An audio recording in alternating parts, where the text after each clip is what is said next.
Sebuah video memperlihatkan seorang pengendara Yamaha NMAX membentak polisi saat bertugas di Insumo Kediri Convention Center. Pada Minggu, 17 November 2024, siang, viral. Polisi yang menjadi sasaran amukan tersebut adalah Kabak Ops Polres Kediri Kota, Kompol Muhlason, yang kala itu sedang mengatur lalu lintas untuk memfasilitasi rombongan mobil Ferrari masuk ke area IKCC. Dalam video berdurasi 31 detik itu, pria pengendara motor yang tidak mengenakan helm dan menggunakan nomor polisi AG5094AD terlihat mendatangi Kompol Muhlason. Ia berbicara dengan nada tinggi sambil mengklaim bahwa ayahnya seorang letnan kolonel TNI. Tanpa alasan yang jelas, pengendara tersebut tiba-tiba meninggalkan lokasi ke arah utara setelah sempat menantang petugas. Kapolres Kediri Kota, AKBP Bramastyo Priyaji, mengatakan bahwa pihaknya langsung menindaklanjuti kejadian tersebut.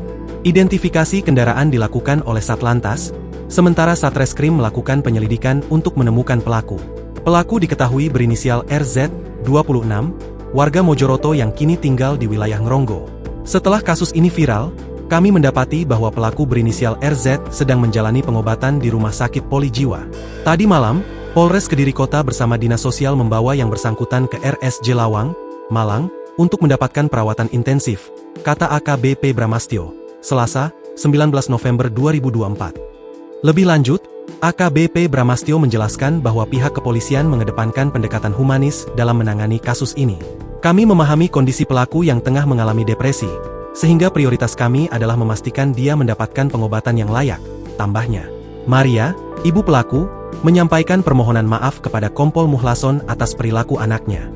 Saya sangat menyesal atas apa yang dilakukan anak saya kepada Bapak Muhlason. Anak saya mengalami depresi setelah ayahnya meninggal dunia dan sempat ditinggalkan oleh pacarnya yang menikah dengan orang lain. Ucap Maria dengan nada penuh haru.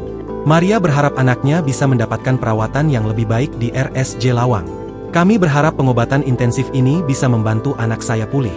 Kami sangat berterima kasih kepada pihak kepolisian dan dinas sosial yang sudah membantu, tambahnya. Download Tribun X sekarang, menghadirkan lokal menjadi Indonesia.